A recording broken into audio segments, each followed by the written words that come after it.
The dark expanse of space rippled as three sleek vessels dropped out of faster-than-light travel just beyond the orbit of Mars.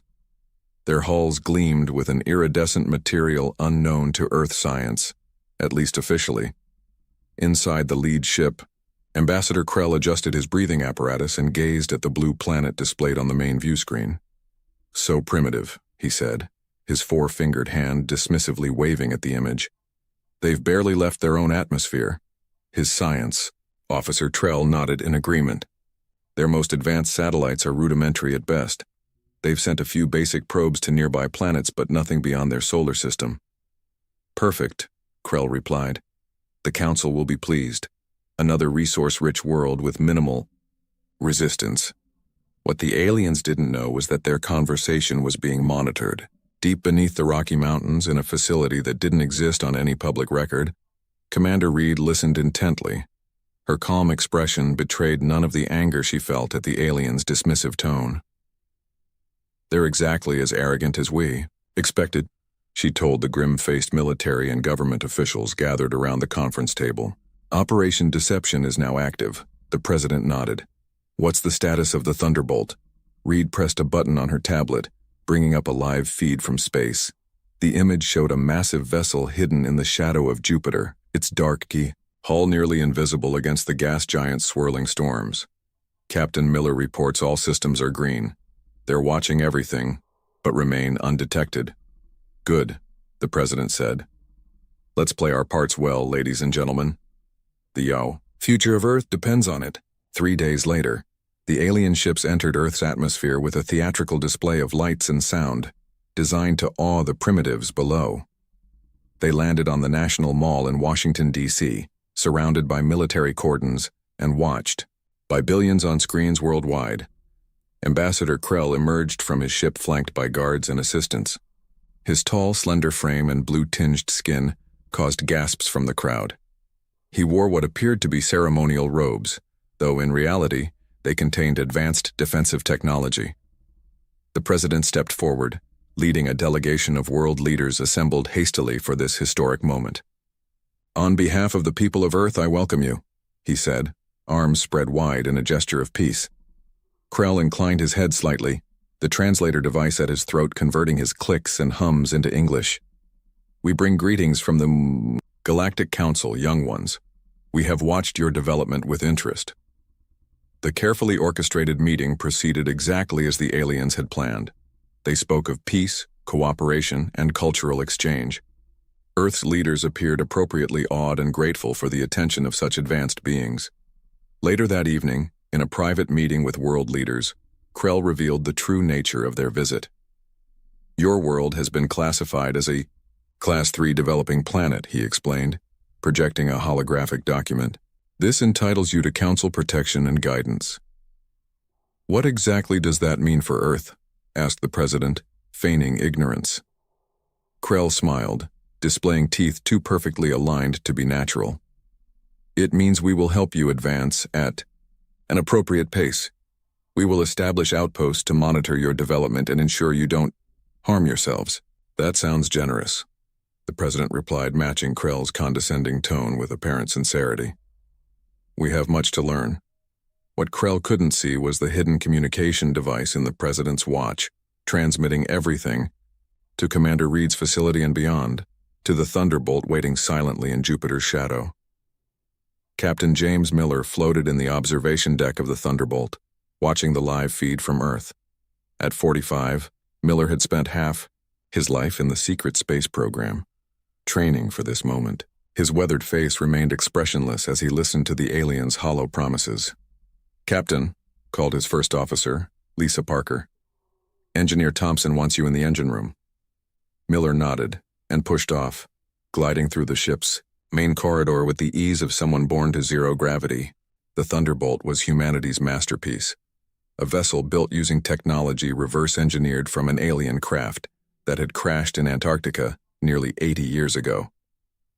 In the engine room, Jack Thompson was hunched over a console displaying complex equations. "You should see this, Captain," Thompson said without looking up. His hands moved rapidly over the controls. "I've been analyzing their propulsion signatures. Their FTL drive is surprisingly inefficient. Miller raised an eyebrow. Meaning? Thompson finally looked up, a glint in his eye. Meaning our modifications actually make our engines about 20% faster than theirs. They aren't as advanced as they think. Miller allowed himself a small smile. Keep that information secure. Any other observations? Their communication systems are leaking data. They think they're encrypted, but Dr. Chen cracked their basic protocols within hours. We're getting tactical data, personnel records, everything. Miller nodded. Good. What about their weapons? Standard energy-based systems. Our shields should hold against them, especially with the adaptations we've made. Excellent work. Keep monitoring. Miller turned to leave but paused. And Jack? Not a word about our advantages to anyone outside the command crew. Of course, Captain. Back on Earth, Ambassador Krell met privately with his team in their ship, unaware of the sophisticated listening devices hidden within its structure. These humans are even more primitive than our initial scan suggested, he told his officers. They're practically falling over themselves to please us. His security chief, Darv, looked less convinced. I don't trust their easy acceptance. Most species show at least some resistance. Krell waved away the concern. They're like children discovering there are adults in the universe. Their technology is centuries behind ours. What resistance could they possibly offer? What about the resource extraction plan? Asked Trell. We'll begin surveys immediately, Krell replied. Their oceans contain remarkable mineral concentrations, and their forests will provide excellent biological samples. We'll start with request for samples and gradually increase our presence. And if they object? Darv pressed. Krell's expression hardened. Then we remind them of their place in the galactic hierarchy. The Council has already approved limited military action if needed. What Krell didn't know was that every word was being transmitted to Commander Reed's facility, where analysts were building a complete profile of the aliens' intentions and capabilities. 1 week after first contact, the alien delegation requested a tour of Earth's most advanced technology centers. Earth's leaders carefully choreographed visits to facilities that displayed exactly the level of technology the aliens expected. Advanced enough to be impressive for primitives, but nowhere near the aliens' capabilities. Meanwhile, Director Boyer Wilson stood in Earth's real technological crown jewel, a massive shipyard built into the dark side of the moon. Before him, 3 ships similar to the Thunderbolt were in various stages of completion. How soon? He asked the chief engineer. The Defiant can be ready in 3 weeks. The Valiant and Resolute need another 2 months. Wilson nodded. Speed it up if possible. I don't think our visitors plan to stay friendly for long. As he spoke, a message arrived from Earth. The aliens had begun setting up monitoring stations around the planet, devices that were actually resource analyzers and tactical positions. The game of deception had begun in earnest.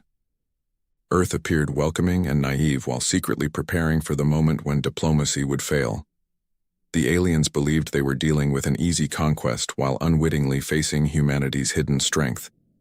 And in the shadow of Jupiter, Captain Miller and the crew of the Thunderbolt waited, watching, ready to reveal that Earth wasn't as young or helpless as the Galactic Council thought. Director Wilson stood at the large observation window overlooking the lunar shipyard. His breath fogged slightly on the glass as he watched hundreds of workers in specialized suits moving across the massive hulls of the nearly completed warships. The dark side of the moon had proven perfect for hiding humanity's greatest secret. Progress report, Wilson said to the woman who had just entered the room. Chief Engineer Anna Wright consulted her tablet. The Defiant is at 92% completion. Weapon systems are fully installed. We're just finishing the shield calibrations and life support testing. And the other 2? The Valiant is at 81%. We've accelerated work on the propulsion systems since your last order. The Resolute is at 76%, but we've prioritized her stealth systems. She'll be the quietest ship in the fleet. Wilson nodded, his weathered face reflecting the blue glow from the work lights outside. At 62, he had spent 30 years of his life on this project, ever since the recovery team had pulled that crashed alien ship from the Antarctic ice. The aliens have set up 15 monitoring stations around Earth now, he said. They're scanning everything, mapping our resources. Yesterday, they requested access to survey the Atlantic seabed. Wright's expression hardened. For scientific exchange, I'm sure. Exactly. Wilson turned away from the window. I want all 3 ships ready in 6 weeks, whatever it takes. That's pushing the safety margins, sir. I know. But I don't think we have much more time than that. Meanwhile, aboard the Thunderbolt, Captain Miller floated through the ship's central corridor toward the bridge. The vessel was running silent, minimal power, hidden in Jupiter's shadow. Only essential systems remained active as they monitored the alien communications. The bridge was dimly lit when Miller arrived, designed to preserve night vision and reduce power signatures. His crew worked quietly at their stations. Captain, on the bridge, announced First Officer Parker. Status report, Miller said, strapping himself into the command chair. All systems nominal, Parker replied. We've intercepted some interesting communications in the past hour. The aliens are discussing bringing in survey teams for Earth's oceans. Put it on screen.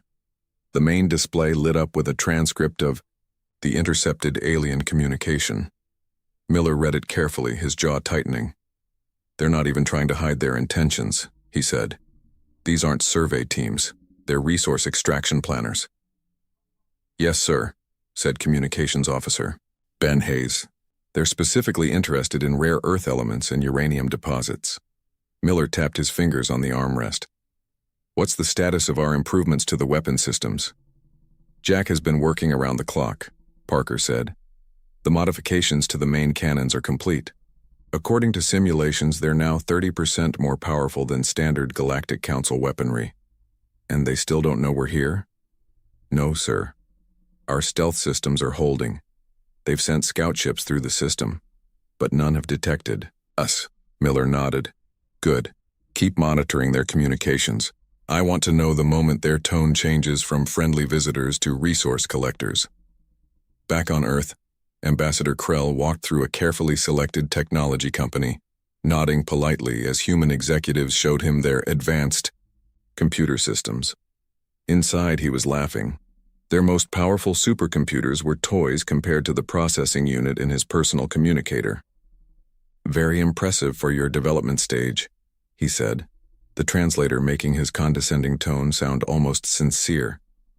Thank you, Ambassador, said the company CEO. We're very proud of our progress. Krell gestured to one of his aides who stepped forward with a small device. As a gesture of goodwill, I'd like to offer you this data storage unit. It contains basic educational materials about some simple technologies your people might find useful. That's very generous, the CEO said, accepting the device with appropriate awe. What the humans didn't reveal was that identical alien gifts had been thoroughly examined in secret labs beneath the very building they stood in. Earth scientists had already determined they contained monitoring software and carefully limited technology designed to guide human development along paths beneficial to the Galactic Council. As Krell left the building, Commander Reed watched from a car across the street. She spoke quietly into her secure communicator. The package has been delivered. Isolate it in Lab 4 and compare with the previous samples. Yes, Commander, came the reply. Initial analysis shows the same tracking software but some new surveying applications. They're getting impatient, Reed mused. Keep me updated. That evening, Engineer Jack Thompson sat alone in his quarters aboard the Thunderbolt, surrounded by holographic schematics. The room glowed with the blue light of projected alien technology designs. Comparing them with his modifications, there was a knock at his door. Come in, he called, not looking up from his work. Captain Miller entered carrying 2 pouches of coffee, a luxury aboard the ship. Thought you could use this, Miller said, handing one to Jack. Thanks, Captain. Thompson took a grateful sip. I've been analyzing their shield harmonics from the data we've intercepted. There's a fundamental flaw in their approach. Show me. Thompson manipulated the hologram, highlighting a section of the alien shield design. They use a fixed frequency modulation for their shields. It's powerful but predictable. Our adaptive system shifts frequencies constantly, making it much harder to penetrate. Miller studied the display. How did they miss this? Thompson shrugged. Complacency, maybe. When you're the biggest kid on the block for thousands of years, you stop looking for better ways to do things. And what does that mean for us in a fight? It means, Thompson said with a small smile, that our shields will hold against their weapons far longer than their shields will hold against ours. Miller nodded. Keep this to yourself for now. If we have to fight, I want every advantage we can get. In the secret facility beneath the Rocky Mountains, Commander Reed and the President reviewed the latest intelligence. They've set up monitoring stations on every continent now, Reed said, pointing to the map. And yesterday they began atmospheric sampling over our major cities. Looking for what? The President asked. Resources, vulnerabilities, biological samples. Standard procedure, before a more aggressive move. The President's face was grim. How much longer should we maintain this charade? Director Wilson reports the lunar fleet will be ready in 6 weeks. The Thunderbolt is fully operational and positioned to respond if needed. And what about our guests? The President nodded toward the ceiling, indicating the alien delegation now occupying a diplomatic compound in Washington. Ambassador Krell has requested a meeting with the United Nations next week. Based on intercepted communications, we believe he's going to present their formal protection agreement, which will include what? Resource rights, limited technology transfers, restricted development paths, and a permanent alien presence on Earth. Standard Council procedure for Class 3 worlds. The President stood and walked to the window, looking out at the mountain range. Humanity has faced many turning points in its history. I never thought first contact would be one where we'd have to deceive visitors from another world just to protect our independence. With respect, sir, Reed said, they came with deception in their hearts. We're just playing the same game. The difference is, the President said quietly, they think they're the only ones who know the real rules. On the moon, the welding sparks from the nearly completed warships lit up the darkness of the hidden shipyard, while in Jupiter's shadow, the Thunderbolt waited silently. Earth's hidden fleet was taking shape, preparing for the moment when humanity would show the Galactic Council that this young world wasn't as helpless as they thought. 6 months after first contact, Earth's leaders gathered in the United Nations Assembly Hall. The room buzzed with tension as Ambassador Krell strode confidently to the podium. Behind him, a delegation of alien officials watched with barely concealed satisfaction. Esteemed leaders of Earth, Krell began, his translator converting his clicks and whistles into smooth English. The time has come to formalize our relationship. The Galactic Council has prepared a protection agreement for your world. A holographic document appeared above the podium, slowly rotating for all to see. This agreement will usher your species into a new era of guided development and prosperity, Krell continued. The Council has been most generous in its terms. The document stopped rotating and expanded, revealing its contents section by section. Earth will provide access to 40% of its natural resources with particular focus on rare minerals and biological specimens. In exchange, we will provide limited technological assistance in approved areas. Murmurs ran through the assembly. Additionally, uninhabited regions of your planet will be designated for Council research stations and settlements. We require the complete northern polar region, selected desert areas, and approximately 30% of your ocean floor. The President of the United States, maintaining the facade of shocked concern, raised his hand. Ambassador Krell, these terms seem quite extensive. Krell's four-fingered hand waved dismissively. For a Class 3 world, these are standard terms. In fact, they are quite generous. Many worlds are required to provide up to 60% of their resources. And what happens if we find these terms unacceptable? Asked the Chinese premier. For the first time, Krell's diplomatic mask slipped slightly. The agreement is not optional. It is the Council's will. You have 72 Earth hours to formally accept these terms. As the assembly erupted in controlled chaos, exactly as Earth's leaders had planned, Commander Reed slipped out of the hall and into a secure communications room. It's happening, she said into her encrypted communicator. Krell just delivered the ultimatum. We have 72 hours. Director Wilson's voice came through clearly. Understood. Operation Revelation is now active. The fleet will be ready. On the dark side of the moon, the hidden shipyard burst into frenetic activity.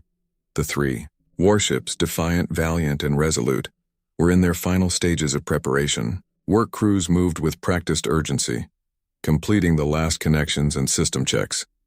Director Wilson walked briskly through the control center, issuing orders.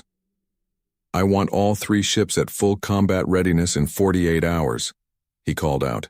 "Transfer all non-essential personnel back to Earth. Load all weapon systems and activate all defense grids." His assistant hurried alongside him.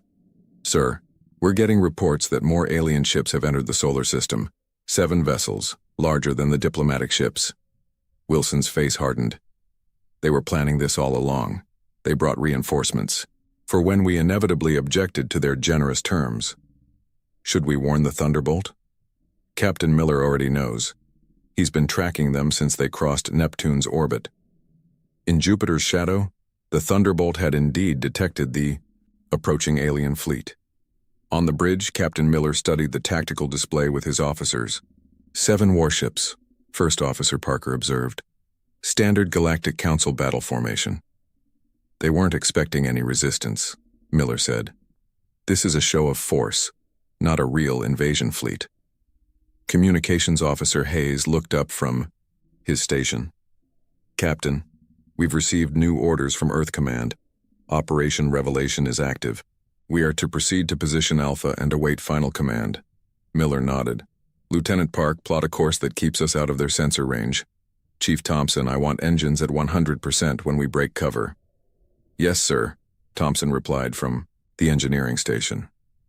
"The modifications to the drive are complete. We'll be faster than anything they've got." Miller turned to his weapons officer.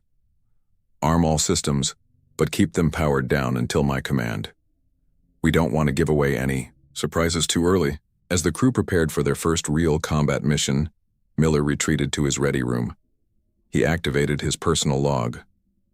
Captain's log, Earth date April 15th.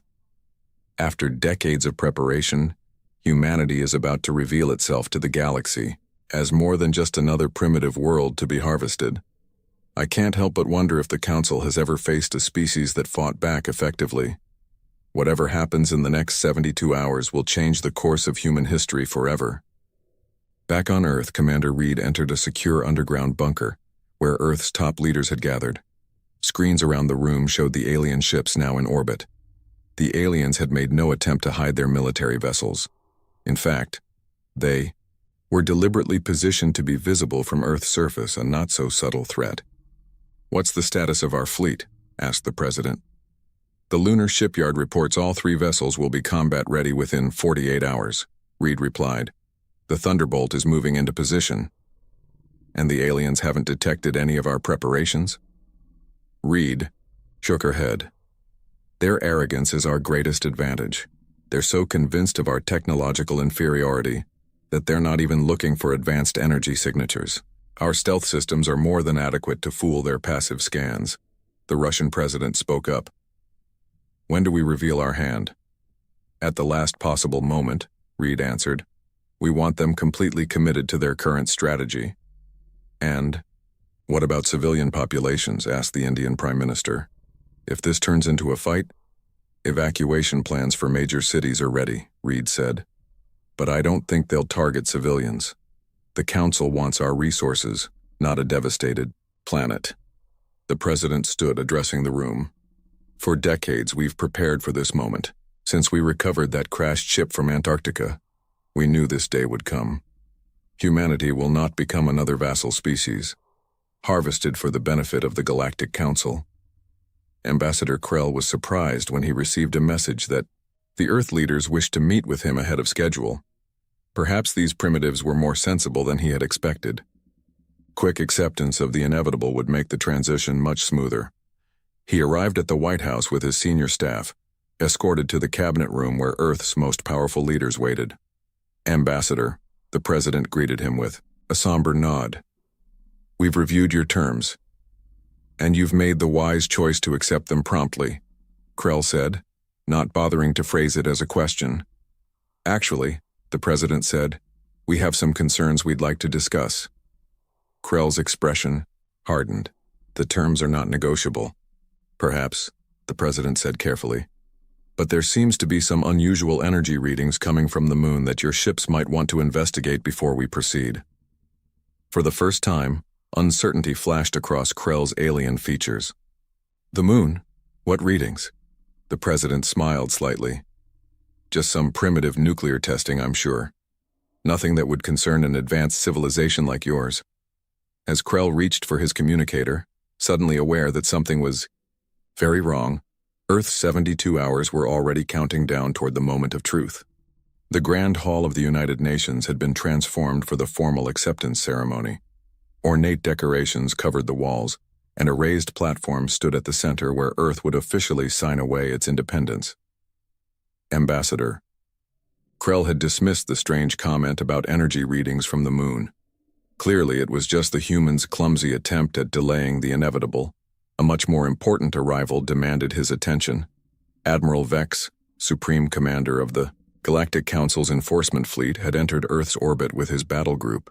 The Admiral himself would oversee the signing ceremony, a rare honor for a Class 3 world. Admiral Vex was tall even for his species, with gray-blue skin that had darkened with age and prominent facial ridges that marked his high rank. His ceremonial uniform glittered with medals from 100 planetary conquests, none of which had required actual fighting. Ambassador Krell. The Admiral's deep voice rumbled through his translator as they met in the preparation room. Your reports indicate these humans are particularly docile. They had some minor objections to the resource quotas, Krell replied, but they seem to have accepted reality now. Vex nodded. Good. The Council is particularly interested in this world's biological diversity. The Science Division has identified several promising compounds in Earth's oceans.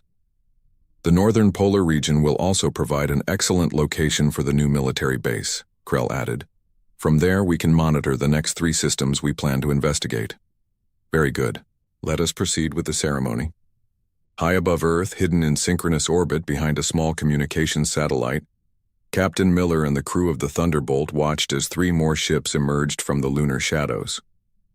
The Defiant, Valiant, and Resolute moved silently into their assigned positions, their advanced stealth systems making them invisible to standard Galactic Council sensors. All ships report ready, Captain, First Officer Parker announced. Miller nodded. Open a secure channel to all vessels. When the connection was established, Miller addressed the fleet. This is Captain Miller. For decades, humanity has prepared for this moment. Today we show the Galactic Council that Earth will not be another harvested world in their collection. Our mission is to disable, not destroy. We want to send a message, not start a war we can't win. Stick to your assigned targets, and remember your training. Miller out. He turned to his weapons officer. Status of our weapon systems? All systems green, Captain. Main cannons charged and ready. Adaptive shield generators at full power. Communications? Hayes looked up from his station. Channel open to Earth Command. They're waiting for our signal to begin. Miller took a deep breath. Send the confirmation. Operation Revelation is go. Inside the United Nations Hall, Admiral Vex approached the podium as world leaders watched with appropriately solemn expressions. Camera drones hovered around the room, broadcasting the historic moment to billions of humans worldwide. People of Earth, Vex began, his translator giving his voice a metallic edge. Today marks your world's formal entry into the greater galactic community. Under the protection of the Council, your species will be guided toward a more productive future. In the audience, the President made eye contact with Commander Reed, who nodded slightly and touched her earpiece. Before we proceed with the signing, Vex continued, I will outline the immediate changes that will... The Admiral stopped mid-sentence as an aide rushed to his side, whispering urgently. Vex's expression changed from confidence to confusion. What? Do you mean unknown ships? He hissed, forgetting his translator broadcast every word. That's impossible. The President stood up. Is something wrong, Admiral? Before Vex could answer, the large view screens around the hall, intended to show the signing ceremony, suddenly changed. Instead, they displayed a live feed from space, showing 4 Earth warships appearing as if from nowhere, surrounding the alien fleet. Gasps filled the room as humans saw their secret fleet revealed for the first time. The ships were massive, their sleek black hulls marked with the flags of multiple Earth nations. Their design clearly incorporated alien technology, but with distinctly human modifications. Admiral Vex stared at the screens in disbelief. This is some kind of trick. The screen split, and Captain Miller's face appeared. This is Captain James Miller of the Earth Defense Vessel Thunderbolt. Admiral Vex, Ambassador Krell, your ships are now surrounded. Earth rejects the terms of your so-called protection agreement. Krell turned to the President, his composure completely shattered. What is the meaning of this? You don't have this technology. It seems we do, the President replied calmly. Perhaps your assessment of Earth was incomplete. In orbit, the alien fleet scrambled to battle positions. Inside the Thunderbolt, Miller watched as the enemy ships formed a defensive formation. They're powering up weapons, reported the tactical officer. Raise shields, Miller ordered. Maintain position but do not fire unless fired upon. On the main view screen, Admiral Vex's furious face appeared. Whatever primitive weapons you've cobbled together are no match for a Council battle group. Power. Down your ships immediately or face destruction. Miller remained calm. Admiral, we've been studying your technology for decades. We know exactly what your ships can do and what our ships can do to them. We're not looking for a fight, but we won't surrender our world to become another Council resource farm. This is absurd, Vex sputtered. Your species is barely space-capable. That's what we wanted you to think, Miller replied. Now, here are our terms.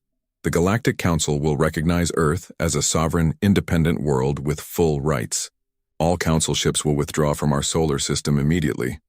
We will establish normal diplomatic relations afterward, as equals. Vex's laugh was harsh. You're in no position to make demands. At that moment, one of the alien destroyers broke formation and fired a warning shot that passed close to the Defiant. Miller didn't hesitate. All ships, execute Pattern Alpha. Target weapons and propulsion systems only. The Earth fleet moved, with surprising speed and coordination. The Thunderbolt and Defiant engaged the lead Council ships, while the Valiant and Resolute swept around to flank the alien formation. What happened next stunned even the most confident Council officers. Earth's weapons, modified versions of alien technology, sliced through the Council ship's shields with shocking effectiveness. The human vessels moved faster, their shields adapting instantly to each Council weapon. Within minutes, 3 alien vessels had lost weapons capability, and a 4th drifted with damaged engines. On the bridge of his flagship, Admiral Vex watched, in disbelief as his tactical display showed half his fleet effectively neutralized, without a single human ship taking significant damage. How is this possible, he demanded. Their shields should have collapsed under our first barrage. His science officer's voice shook. Sir, they've modified the basic shield design. Ours operate on fixed frequencies, but theirs are adapting. Each time we hit them, they adjust to resist that specific energy pattern. That's impossible. The shield technology has been standard for millennia. Apparently, the science officer said quietly, someone found a way to improve it. As Vex struggled to comprehend what was happening, Captain Miller's voice came through. Again, Admiral, half your fleet is disabled and the rest are outmatched. I'm offering you one chance to withdraw peacefully. In the United Nations Hall, humans watched the space battle unfold on the large screens. Ambassador Krell stared in shock as images showed Council ships, the same vessels that had intimidated thousands of worlds, being systematically disabled by Earth's hidden fleet. The President approached him. It seems we need to renegotiate our relationship with the Galactic Council, Ambassador, as equals this time. Admiral Vex stood rigid on the bridge of his damaged flagship.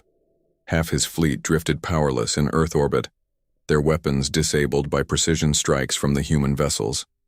The other half maintained defensive positions, shields weakening, with each exchange of fire.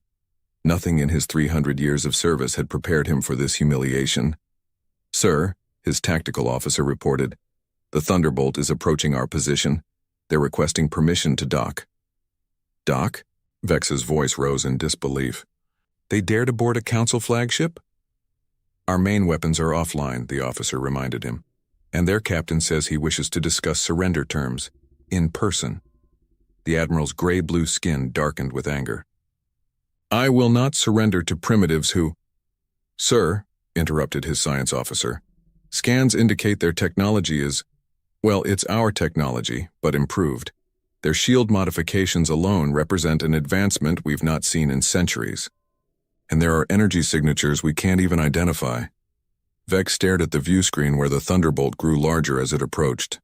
Its sleek black hull showed barely a scratch despite the barrage it had weathered. Open a channel, he finally ordered.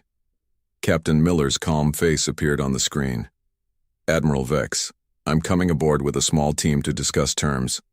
Please have your docking bay prepared. It wasn't a request. Vex realized he had no choice. Agreed. Bay 3 is operational. 20 minutes later, Captain Miller led a team of 4 through the alien ship's corridors. Engineer Thompson walked beside him, scanning the ship's systems with a handheld device. 2 security officers followed close behind. The humans wore no helmets or breathing apparatus, a small but deliberate message that they were completely comfortable in the alien environment. Council guards escorted them to the command deck where Admiral Vex waited. The chamber fell silent as the humans entered. The Council officers stared in disbelief at these primitives who had defeated their fleet. Admiral Vex, Miller said with a formal nod. Thank you for agreeing to this meeting. I had little choice. Vex replied coldly. What are your terms? Miller stepped forward and activated a small holographic projector. A document appeared in the air between them. The nations of Earth have prepared this agreement. The key points are simple. The Galactic Council will recognize Earth as a fully independent world with all the rights of a spacefaring civilization. All Council ships will withdraw from our solar system within 24 hours. Future diplomatic relations will be conducted through proper channels, with each side respecting the other's sovereignty. Vex studied the document with narrowed eyes. This is unprecedented. A Class 3 world cannot simply— We are not a Class 3 world, Miller interrupted. That classification was based on incomplete information. Let me demonstrate why. He nodded to Thompson, who activated another holographic display. This one showed a detailed map of nearby star systems, with dozens of small markers scattered throughout. These, Miller explained, are unmanned probes Earth has sent to neighboring systems over the past 50 years. We've been studying the galaxy long before your ships arrived, the alien officers murmured in shock. One spoke up. But we detected no such launches or propulsion signatures. Thompson smiled slightly. We improved your stealth technology too. Vex's posture changed as the reality of the situation sank in. How did you acquire our technology in the first place? Miller met his gaze. 80 years ago, a Council scout ship crashed in our Antarctic region. The pilot did not survive, but the ship remained largely intact. We studied it, learned from it, and improved upon it.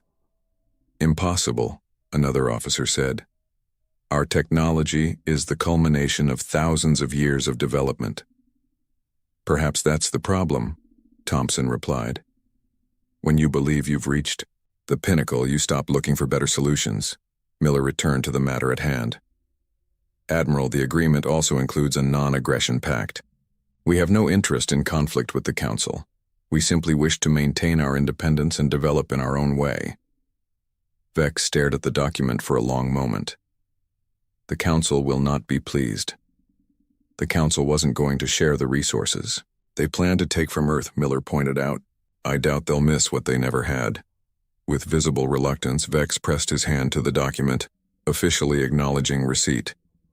I will transmit this to Council headquarters, but be warned, this is not the end of the matter. We expect nothing less, Miller replied, but perhaps it's the beginning of a more equal relationship. 1 week later, the Earth fleet maintained orbit as the last Council ships prepared to depart. On the surface below, Ambassador Krell formally closed the alien embassy. his previous arrogance replaced by careful diplomacy. In the Oval Office, the President met with Captain Miller, Commander Reed, and Director Wilson to discuss Earth's next steps. "The Council has officially recognized our status," the President announced, "though I'm told there was considerable debate." Reed smiled slightly. "Debate is better than outright rejection. It means they're taking us seriously." "What about our fleet?" the President asked. "The Thunderbolt will remain our flagship," Miller reported. "The Defiant, Valiant, and Resolute are fully operational, and Director Wilson tells me the lunar shipyard has begun work on 3 more vessels." Wilson nodded. "With the knowledge we've gained from this encounter, we can make even more improvements to the next generation of ships." "And what about Engineer Thompson's modifications?" the President asked. "The adaptive shield technology seems to be our greatest advantage. We're implementing his designs across the fleet," Wilson confirmed. "Thompson has also developed some interesting theories about faster-than-light travel that could revolutionize how we navigate between stars." The President walked to the window, looking up at the sky. "For thousands of years, humanity wondered if we were alone in the universe. Then we discovered we weren't alone, but we might be cattle. Now we've shown the galaxy that Earth won't be just another resource world." "The Council has already received messages from 3 other systems," Reed added. "Species who were classified as Class 3 or Class 4, all asking about Earth's technology. It seems we may have started something bigger than just our own independence." "What happens now?" the President asked. Miller stood beside him at the window. "Now we prepare for our first official diplomatic mission. The Council has invited an Earth delegation to their headquarters. They claim it's to formalize relations, but really, they want to get a closer look at us." "And we want a closer look at them," the President observed. "Exactly. We'll be taking the Thunderbolt. The Council needs to understand that Earth comes to the table as an equal, not a subject." 2 months later, Captain Miller stood on the observation deck of the Thunderbolt. As the great ship prepared to depart, Earth looked peaceful from orbit, its blue-white surface showing no signs of the momentous changes that had occurred. First Officer Parker joined him by the viewport. "Engineering reports all systems ready, Captain. We can depart whenever you, give the word." Miller nodded. "Our first official mission as representatives of Earth. Not bad for a primitive species." "The diplomatic team is settled in their quarters," Parker continued, "though Ambassador Reed is already asking about our estimated arrival time at Council headquarters." Miller smiled. Commander Reed had been the obvious choice for Earth's first ambassador to the Galactic Council. Her intelligence and strategic mind would serve humanity well in the complex negotiations ahead. "Tell the ambassador we'll arrive exactly when we mean to," Miller replied. "A bit of mystery keeps them on their toes." As the Thunderbolt broke orbit and accelerated toward the edge of the solar system, Miller thought about the journey ahead. Humanity had revealed itself as a new power in the galaxy, young perhaps, but far from helpless. The great ship reached its jump point and disappeared in a flash of light, carrying Earth's message to the stars. "We come not as subjects, but as equals. Underestimate us at your peril." For the Galactic Council had learned a valuable lesson. They thought Earth was young, but we attacked with a starship. The morning sky above Sydney turned from blue to black as the massive ship entered Earth's atmosphere. People stopped in their tracks, looking up with a mix of wonder and fear. Some took pictures with their phones, others ran for cover, but most just stared, not knowing what to make of the giant metal object that now blocked the sun. In his office at the Galactic Relations Bureau, Tom Reed watched the screens showing the alien ship. He sighed and rubbed his tired eyes. This was the 3rd such arrival this month, and it wouldn't be the last. "Another one?" asked Mark, his assistant, placing a cup of coffee on Tom's desk. "Yes, the racks. Right on schedule." Tom picked up the coffee and took a sip. "Have the Voros made contact yet?" Mark shook his head. "Not yet, but their ship was spotted near Mars. They should be here within the hour." Tom nodded and stood up. He straightened his blue uniform jacket and checked his appearance in the small mirror on the wall. Looking professional was important when meeting aliens who already thought humans were primitive. "Is the zone ready?" Tom asked. "Yes, sir. The Australian outback has been fully evacuated for 100 miles in all directions. All monitoring systems are in place. Good. Let's hope they follow the rules this time. It had been 15 years since Earth joined the Galactic Council. Humans had been shocked to learn they were far from alone in the universe. Even more shocking was learning that Earth was considered one of the most stable and peaceful planets in the known galaxy. Most advanced species had evolved on harsh, dangerous worlds. The Rax came from a planet with toxic air and constant storms. The Voros evolved underwater on a world covered in ice. These harsh conditions had made them tough, but it also meant their home planets couldn't survive the weapons they had created. So the Galactic Council had made a rule. Species with conflicts must fight on stable, resilient planets. Earth, with its moderate climate and strong but not extreme conditions, was perfect. The Council had approached human leaders with an offer: allow controlled conflicts on Earth in exchange for advanced technology and protection. The deal had been made, and now Earth served as a battlefield for alien disputes. The Rax ship landed exactly where it was supposed to, in the red desert of the Australian outback. A cloud of dust rose around it as its massive weight settled on the ground. The ship was shaped like a crescent moon, its black metal surface reflecting no light. Tom arrived by helicopter, along with Commander Lena Stone, Earth's military liaison. Their small aircraft looked like a toy next to the alien ship. "Remember," said Lena as they walked toward the ship, "show no fear. They respect strength." Tom nodded. He had met Rax before. They were tall, reptile-like creatures with rough, dark skin and 4 arms. They valued order and strength above all else. A door opened in the side of the ship and 3 Rax emerged. The one in front, clearly the leader, wore metal armor decorated with symbols of rank. "I am Admiral Drav of the Rack Dominion," the alien said, its voice deep and rumbling. "We come to settle our dispute with the Voros as permitted by Treaty 459 of the Galactic Council." Tom stepped forward. "Welcome, Admiral Drav. I am Tom Reed, Earth's diplomatic representative. This is Commander Lena Stone, our military liaison. We have prepared the zone according to the treaty specifications." Drav looked down at Tom, its yellow eyes narrowing. "Your species continues to surprise me, human. Most would tremble at hosting a battle between advanced civilizations." "We honor our agreements," Tom replied simply. Drav made a sound that might have been a laugh. "So you say. The Voros arrive soon?" "Within the hour. We'll escort you to the command center where you can prepare." The Voros ship arrived as predicted. Unlike the dark, crescent-shaped rock vessel, the Voros ship was sleek and silver, with blue lights pulsing along its hull. It hovered above the ground rather than landing, a display of their advanced gravity technology. The Voros themselves were much different from the Rax. They were shorter than humans, with pale blue skin and large dark eyes. They moved with a fluid grace that made them appear to be gliding rather than walking. Their leader introduced himself as Moro, chief strategist of the Voro Collective. His voice was soft, but carried an undercurrent of danger. "Earth continues to provide excellent service to the galaxy," Moro said, smiling at Tom. "Such a peaceful world. It must be boring for your kind." Tom kept his face neutral. "We find plenty to keep us occupied." Moro's smile widened. "I'm sure you do. Now, shall we discuss the terms of engagement? I assume the local population has been moved to safety?" "The zone is clear for 100 miles, Lena said firmly. "All monitoring systems are active. Any violation of the boundary will result in immediate reporting to the Galactic Council." Of course," Moro said, waving a 4-fingered hand.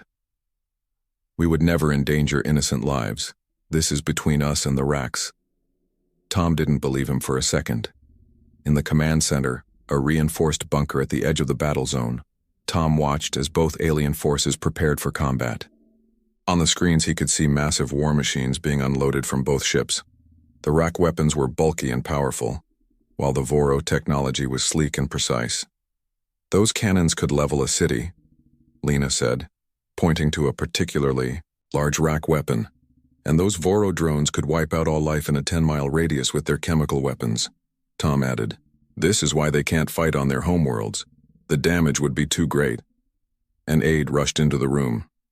Sir, we're picking up unusual readings from both camps. They seem to be scanning beyond the battle zone. Tom and Lena exchanged worried glances. Keep monitoring, Tom ordered, and alert all human forces to stand by. I don't trust either of them to stick to the agreement. As night fell over the Australian desert, lights from the alien camps illuminated the darkness. Tomorrow, the battle would begin. But Tom couldn't shake the feeling that both sides had more planned than a simple skirmish. He looked at a map of Earth on the wall, the battle zone marked in red. So many alien conflicts had been fought here now, and Earth had always recovered. The aliens thought Earth was simple and resilient but unimportant. They were wrong about that last part, and if they broke the rules of engagement, they would learn just how wrong they were. Tom picked up a secure phone and dialed a number few people knew existed. This is Reed, he said when someone answered. Activate Protocol Sentinel. I think our guests might be planning to overstay their welcome. On the screens behind him, the alien war machines continued to deploy, unaware that Earth had surprises of its own. The first rays of sunlight spread across the red desert as Tom walked between the two alien camps. The morning air was cool, but Tom knew it wouldn't last. By noon, the temperature would rise to over 100 degrees. The aliens didn't mind. Their homeworlds were far more extreme. Tom reached the RAC command post, a large dome-shaped structure that had been assembled overnight. Guards with forearms, each holding a different weapon, stood at the entrance. They recognized Tom and let him pass without a word. Inside, Admiral Drav was studying a holographic map of the battle zone. The alien commander stood nearly 8 feet tall, his rough skin looking like cracked earth. He didn't look up when Tom entered. Your species sleeps too much, Drav said finally. We have been preparing for hours while your kind rested. Different biology, Tom replied with a shrug. I'm here to confirm your battle plans follow the agreed boundaries. Drav made a rumbling sound in his chest that Tom had learned was their version of a laugh. We will destroy the Voros within your rules. Human, our dispute goes back centuries, but we respect neutral ground. Tom nodded, studying the battle formations on the map. The RAC forces were arranged in tight groups, their heavy weapons positioned behind lines of armored vehicles. May I ask what started this conflict? Tom asked, genuinely curious. Drav turned his yellow eyes to Tom. The Voros stole technology from our ancestors, technology they were not ready to understand. They used it to expand their territory and threaten our worlds. And they say you attacked their colony ships without warning, Tom countered. History is written by those who survive, Drav said simply. Today, we will make sure our version is the one remembered. The Voro Command Center couldn't have been more different from the RACs. It was a floating platform that hovered 20 feet above the ground, surrounded by a shimmering energy field. Tom was lifted up to it by a gravity beam that made his skin tingle. Chief Strategist Morrow greeted him with a smile that didn't reach his large black eyes. The Voro leader wore a form-fitting suit that seemed to shift colors as he moved. Tom Reed, Morrow said, his voice musical. Come to check on us? How thoughtful of your primitive species to care about our comfort. Tom had learned to ignore the Voros casual insults. I'm here to verify your battle plans stay within the designated zone. Of course, Morrow said, waving him toward a liquid-like screen that showed their battle formations. Unlike the RAC's tight groups, the Voro forces were spread out, with small, fast units positioned to strike from multiple directions. Your world is quite pleasant, Morrow said as Tom studied the plans. Mild temperatures, breathable air, stable, ground. No wonder your kind evolved to be so unchallenged. We have our own challenges, Tom replied. Do you? Morrow moved closer. Your species hasn't faced the constant struggle for survival that shapes true warriors. That's why you're perfect hosts, but would make terrible fighters. Tom said nothing, but his jaw tightened. The Voros, like many alien species, believed that only those from harsh worlds could develop real strength. It was a common view in the galaxy, and one that had kept humanity safe so far. As long as aliens thought humans were weak but useful, Earth remained protected. We'll begin our assault at midday, Morrow continued. The Racks will be defeated before your sun sets. Then perhaps we can discuss expanding our relationship with Earth. The way he said it made Tom uneasy. The treaty is clear about the terms of your visit. Treaties change, Morrow said with another empty smile. The future is always in motion. Back at the command center, Tom found Lena studying satellite images of both alien camps. She looked up when he entered, her face serious. Something's wrong, she said without preamble. Both sides have deployed more forces than they declared, and they're positioning units at the edges of the zone, not just facing each other. Tom looked at the images. She was right. Both the Racks and Voros had units that seemed ready to move outward, not just against each other. They're planning to expand the battle zone, Tom said. Or worse. That's not all. Lena pointed to another screen showing energy readings. They're both scanning our defense systems, not just in the battle zone but across the continent. They're mapping our capabilities. Tom felt a chill despite the room's warmth. They're gathering intelligence on us. Why? Lena asked. They know we're not a threat to them. Maybe that's what they're confirming, Tom said slowly. Or maybe they're planning something after their battle. A technician called out from across the room. Sir, we're detecting communication between the Rack and Voro command ships. Tom and Lena exchanged shocked looks. The two alien forces were supposed to be bitter enemies. Why would they be talking before the battle? Can we intercept it? Tom asked. No, sir. It's heavily encrypted, but the fact they're communicating at all is very bad, Lena finished. Tom walked to the window and looked out at the desert. In the distance, he could see the alien ships rising above the flat landscape, like mountains that had appeared overnight. For years, Earth had served as the galaxy's neutral battlefield, a safe place for dangerous species to settle their disputes without destroying more volatile worlds. But what if that wasn't the real reason they came to Earth? Activate all hidden monitoring systems, Tom ordered, and send a coded message to all Earth defense outposts, code yellow. You think they're working together? Lena asked quietly. I think we need to be ready if they are, Tom replied. He picked up a secure phone. I'm going to contact the Galactic Council representative. We need witnesses if they violate the treaty. As Tom dialed, the first explosions rumbled across the desert. The battle had begun early. On the monitors, massive energy weapons fired between the two forces, lighting up the morning sky.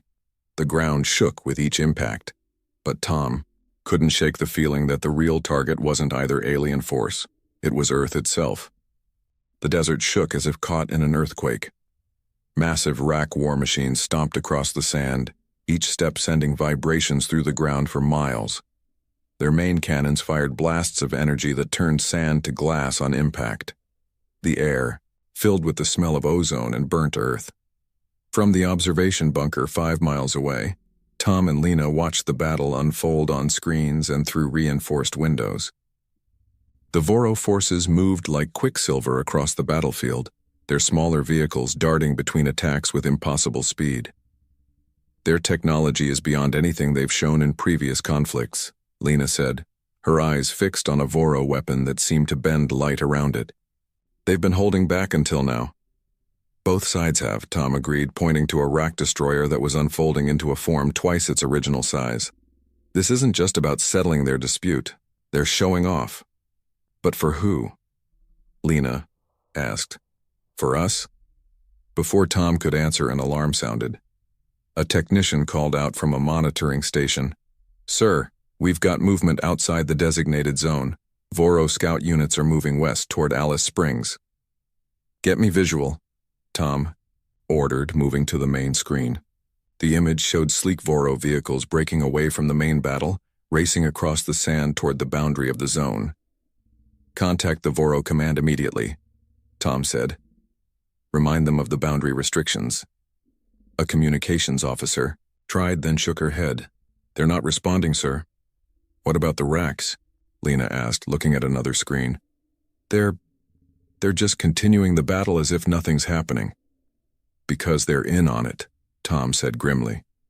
This was the plan all along. He hit a button on the command console.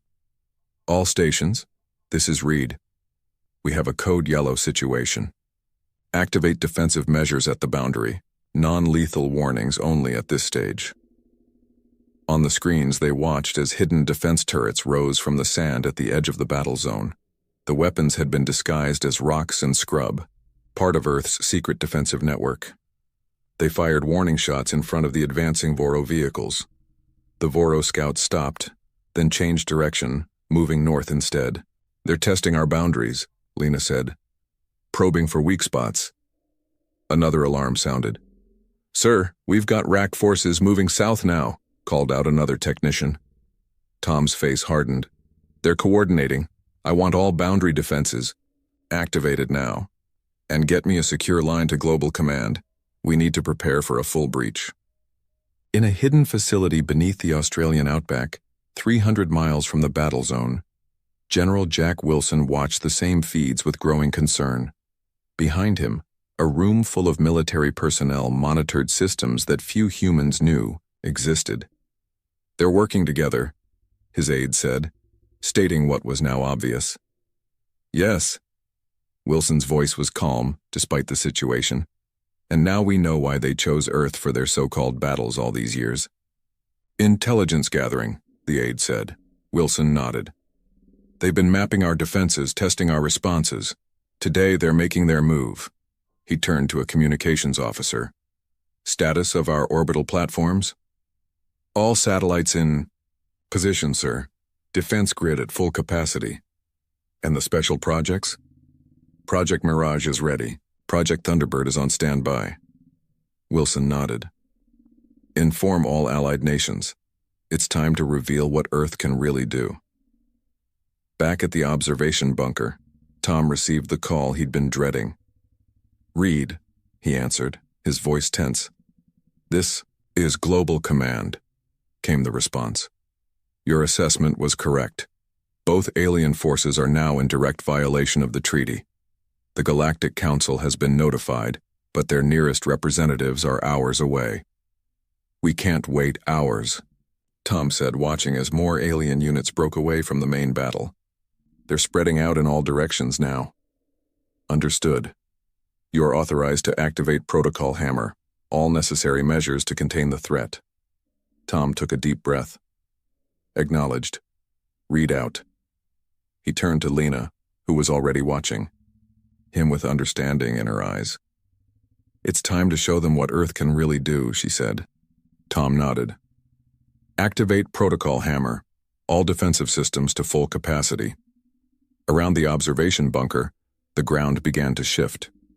What had appeared to be natural formations, hills, rock outcroppings, even small mesas, started to change. Metal surfaces emerged from beneath sand and stone as Earth's hidden defenses revealed themselves. In the sky above, clouds parted as camouflaged platforms descended. They had been there all along, invisible to alien sensors thanks to technology humans had developed in secret. On the battlefield, both RAC and Voro forces paused as they detected the sudden appearance of hundreds of weapons systems surrounding the battle zone. Open a channel to both command ships, Tom ordered. Let's see if they want to talk now. Admiral Drav's face appeared on the main screen. His yellow eyes narrowed in surprise. Beside him, a separate window showed Chief Strategist Morrow, for once without his smug smile. This is Tom Reed of Earth Defense, Tom said, his voice firm. Your forces have violated the terms of the treaty. You have exactly 1 minute to recall all units to the designated zone, or we will take action. What is this? Drav demanded. Your world is unsuited for defense. Your species evolved on a gentle planet. That's what we wanted you to believe, Tom replied. Earth isn't a death world like your home planets, it's true. But that doesn't mean we can't defend it. Your weapons cannot match ours, Morrow said, though his confidence seemed shaken. We have technology beyond your understanding. Do you? Lena stepped forward. Or do you have exactly the technology we've allowed you to see during your visits? On the battlefield, both alien forces had stopped advancing. Their commanders were clearly reassessing the situation as more and more Earth defenses revealed themselves. "One last chance," Tom said. "Return to the designated zone or face the consequences." Neither alien commander responded immediately. They were calculating, weighing their options. Tom nodded to Lena. "Show them what just one of our systems can do." Lena pressed a command into her console. One of the newly revealed defense platforms targeted an empty area of desert between the alien forces. A beam of concentrated energy shot down, striking the sand. The impact created a perfect circle of glass 100 meters wide. The sand instantly melted by heat beyond what either alien force had demonstrated. In the silence that followed, Tom leaned forward. "That was just a demonstration. Now what's it going to be? Peace? Or do we show you what humans from a gentle planet can really do when threatened?" The alien commanders looked at each other, through their separate screens, their alliance of convenience suddenly in question as they faced an enemy neither had truly understood, until now. For 10 long seconds, no one moved. The holographic faces of Admiral Drav and Chief Strategist Morrow stared at Tom, their expressions unreadable to human eyes. On the battlefield, both Rak and Voro forces had stopped their advance, weapons still, powered but no longer firing. Then Admiral Drav spoke, his deep voice rumbling through the speakers. "Very clever, humans. You have hidden much from the galaxy. As you have hidden your true intentions from us," Tom countered. "Why the deception? Why pretend to fight each other while planning to attack Earth?" Morrow's thin lips curved into a smile. "Attack? No. Think of it more as claiming what we need." "And what would that be?" Lena asked. "A perfect training ground," Drav said simply. "Do you know how rare planets like yours are in the galaxy? Stable, temperate, with varied environments but no truly deadly areas. The perfect place to train soldiers and test weapons," Morrow added. "Without the risks of our home worlds or the expense of creating artificial environments." Tom's eyes narrowed. "So all these years, these battles were just a way to scout Earth for a full invasion?" "Invasion is such an ugly word," Morrow said, waving a four-fingered hand. "We would have allowed your species to remain. Under supervision, of course." "Your hidden defenses are impressive," Drav admitted. "But they cannot stand against the combined might of our forces. You have shown your hand too early, human."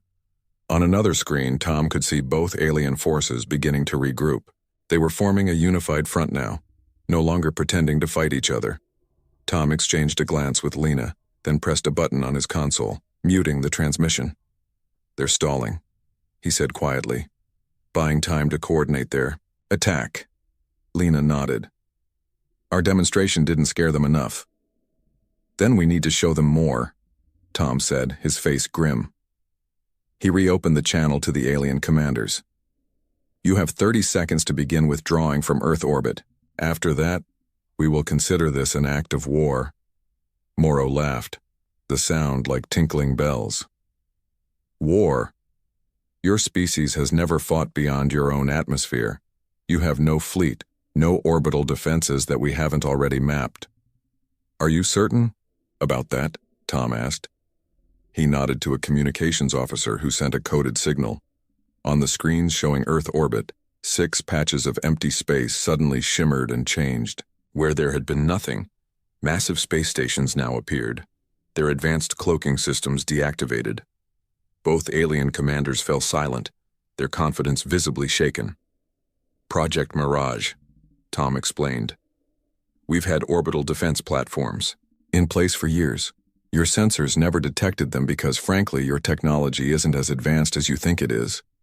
"Impossible," Drav growled. "We would have detected power sources of that size. Not if they use technology you don't understand," Lena said. "Earth may be a gentle planet, but that doesn't mean we're gentle people." In his hidden command center, General Wilson watched as the alien forces hesitated. He turned to his communications officer. "Status of Project Thunderbird?" "All units ready, sir. Waiting for your command." Wilson nodded. "On my mark." Back in the observation bunker, Tom received a message from Global Command. He read it quickly, then looked up at the alien commanders still visible on the screen. "Your time is up," he said. "You should have taken our offer to leave peacefully." Before either alien could respond, Tom cut the transmission. He turned to Lena. "Project Thunderbird is launching. Get everyone to secure positions." Throughout the Australian outback, the ground began to crack open. What appeared to be natural formations, rocky outcroppings, dry riverbeds, even small hills, split apart. From these hidden bunkers, sleek vessels rose into the air. Unlike the bulky rock ships or the elegant Voro craft, these human vessels were built for one purpose: defense. In orbit, the newly revealed space stations powered up weapon systems that had been hidden for decades. On screens around the world, military commanders watched as Earth revealed its true strength. The alien ground forces began to retreat toward their ships, suddenly unsure of the situation. What they had thought would be an easy conquest was turning into something very different. In the RAC command ship, Admiral Drav watched with growing concern as human defensive systems activated across the planet. His second-in-command approached cautiously. "Admiral, our scouts report similar defensive activations on all continents. The humans have been building in secret for years." Drav's yellow eyes narrowed. "How did they hide this from us? Their technology should be primitive compared to ours." "It appears we severely underestimated them, sir. The Voros are signaling. They suggest a temporary retreat to regroup," Drav growled in frustration. "To retreat is to admit weakness, but to stay—" He looked at the screens, showing more and more human vessels rising into the air. "To stay may be suicide." In the Voro command ship, Morrow was having a similar conversation. "How did they deceive our sensors?" he demanded of his science officer. "Unknown, Commander. Their technology appears to use principles we haven't encountered before. It's not more advanced than ours exactly. Just different." Morrow's large eyes blinked rapidly as he processed this information. "Different because they evolved on a different type of world. We assumed their gentle planet made them weak, but perhaps it just made them creative. The RACs are signaling for a coordinated retreat," his communications officer reported. Morrow stared at the screens showing human forces gathering. "Tell them we agree. We need time to analyze this new information." Tom watched as both alien fleets began to pull back. Their ground forces were boarding their transports, retreating from the battlefield they had tried to expand. "They're running," Lena said with a hint of surprise. "For now," Tom cautioned. "They're regrouping, not surrendering. This isn't over." A call came through from General Wilson. "Reed, good work. The immediate threat is contained. Both fleets appear to be withdrawing to lunar orbit." "They'll be back," Tom said, "once they analyze our capabilities and find weaknesses." "Let them try," Wilson replied. "Project Phoenix is already being activated. By the time they return, they'll find Earth has changed once again." Tom ended the call and looked out at the desert battlefield. The alien ships were lifting off, leaving behind scorched earth and glassed sand. The damage was extensive, but confined to the designated zone. "What now?" Lena asked, coming to stand beside him. "Now we prepare," Tom said. "The galaxy believed Earth was valuable only as a stable battlefield. Today they learned we're much more than that. And tomorrow," Tom smiled grimly, "tomorrow we show them what humans from a gentle planet can really do when pushed too far." Above them, the alien ships disappeared into the clouds, retreating to space. But the battle for Earth had only just begun. 3 days had passed since the alien retreat. The skies above Earth were tense with activity, as both the RAC and Voro fleets maintained positions near the moon. They had not attacked again, but they had not left either. In the Global Defense headquarters beneath Geneva, Tom stood before the United Earth Council. The room was filled with leaders from every continent, their faces serious as they reviewed the events in Australia. "The aliens remain in lunar orbit," Tom reported. "Our intelligence suggests they're analyzing our defense capabilities and preparing for a coordinated assault." The council president, A tall woman named Helena Rivera leaned forward.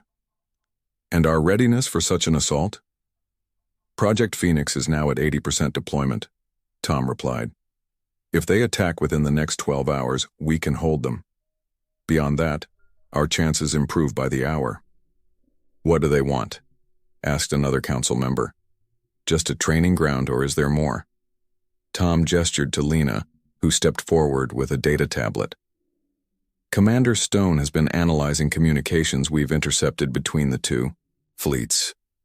Lena activated a holographic display showing translation algorithms working on alien language patterns. They want Earth, but not just as a training ground. They see our planet as the perfect foundation for what they call a galactic nexus, essentially a central hub for multiple species. Our location in the galaxy is ideal, Tom added, and our stable environment makes it cheap to build here compared to their harsh homeworlds. They've been planning this for years, using the battle agreements to scout our defenses while appearing to follow Galactic Council rules. The room fell silent as the implications sank in. Finally, President Rivera spoke again. The Galactic Council representatives arrive tomorrow. What do we tell them? Tom's expression hardened. The truth, that two of their most powerful members conspired to steal a sovereign world, and that Earth is prepared to defend itself by any means necessary. In orbit around the moon, the massive RAC flagship held a tense meeting. Admiral Drav faced a holographic projection of Morrow, their former pretense of enmity, now fully abandoned. Their defenses are formidable, Drav admitted, his voice rumbling with frustration. More advanced than we anticipated.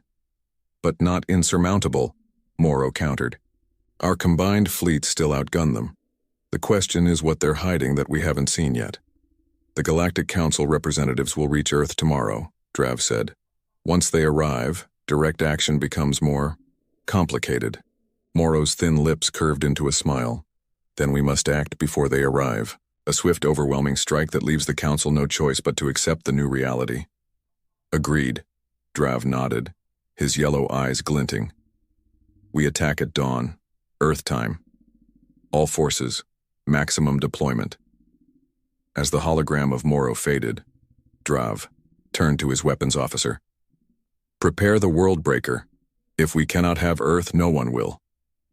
Dawn was breaking over the Pacific Ocean when Earth's orbital sensors detected movement from the alien fleets. In the Australian command center, Tom and Lena were awakened by urgent alarms. They rushed to the control room where screens showed both alien fleets advancing toward Earth in perfect formation. They're coming in fast, Lena reported, studying the tactical displays. All ships powered for combat. Tom activated the global communication system. This is Reed. Invasion confirmed. All Phoenix units to battle stations. This is not a drill. Across the planet, hidden installations hummed with power as Earth's final defenses came online. In orbit, the cloaked defense platforms revealed in the previous confrontation now shifted position, forming a protective net around the planet. Time to intercept? Tom asked. 17 minutes, a technician replied. Wait, we're detecting an energy buildup in the RAC flagship. It's massive, sir. Lena moved to a sensor console, her face paling as she read the data. They're powering a planet-killer weapon, something they call the World Breaker. Tom's jaw tightened. So they'd rather destroy Earth than let us keep it. He turned to the communications officer. Signal General Wilson, it's time for Phoenix Prime. In orbit, the approaching alien fleet suddenly detected new energy signatures appearing around Earth. Where there had been empty space, massive structures began to phase into view. Not space stations this time, but warships. Earth's hidden fleet, built in secret over decades, finally revealed itself. Unlike the alien vessels with their intimidating designs meant to inspire fear, the human ships were sleek and practical. What they lacked in size, they made up for in numbers. Hundreds of vessels moved into defensive positions, their weapons trained on the incoming threat. On the RAC flagship, Admiral Drav stared in disbelief at the sensor readings. Impossible. They cannot have built such a fleet without our knowledge. His tactical officer was equally stunned. The ships are using some form of phase technology we've never encountered. They existed between dimensions until now. "The world breaker?" Drav demanded. "Still charging, Admiral. 4 minutes to firing capacity." Drav made a decision. "All ships, maximum speed. Break through their lines. The world breaker must have a clear shot at the planet." In the Geneva headquarters, President Rivera received the report from Tom. "They're coming in hard and fast," Tom's voice came through. "And they've got a planet-killer weapon." Rivera's face remained calm despite the news. "Is Phoenix Prime ready?" "Yes, Madam President. Awaiting your authorization." Rivera looked around the council chamber. Every face nodded in silent agreement. She turned back to the communication screen. "Authorization granted. May the stars witness that we tried peace first." As the alien fleets accelerated toward Earth, the human ships held their positions. When the Rax and Voros came within firing range, they launched their first salvos, energy beams and plasma torpedoes streaking through space toward the defenders, but the attacks never reached their targets. Halfway between the fleets, the fabric of space itself seemed to ripple and fold. The alien weapons disappeared into what appeared to be small, contained singularities that winked into existence and then closed just as quickly. "What is happening?" Morrow demanded from his command ship. His science officer worked frantically at her console. "They've weaponized space-time. Somehow they're creating micro-singularities that intercept our attacks." On the screens, the human fleet began to advance, their own weapons now firing. But unlike the alien weapons, these passed through space unaffected, striking Rak and Voro, ships with unerring accuracy. "Phoenix Prime," Tom explained to Lena as they watched from Earth.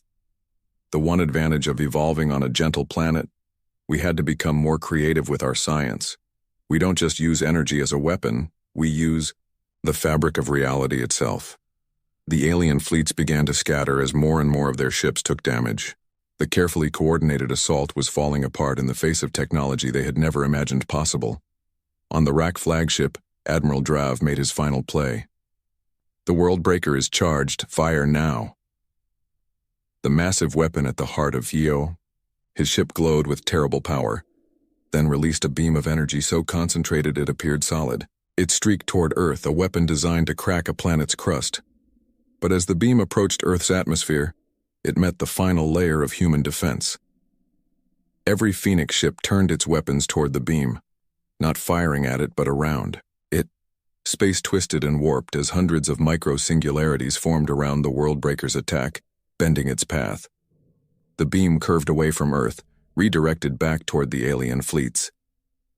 It struck the moon instead, carving a new crater into its surface but causing no devastation to the planet it had targeted. In the silence that followed, Tom opened a channel to both alien commanders. "This is Earth defense. Your attack has failed. Your planet killer has failed. You have one chance to surrender before we show you what our weapons can really do." On the screens, the alien fleets had stopped advancing. Several ships were already retreating, their captains making individual decisions as the coordinated attack collapsed.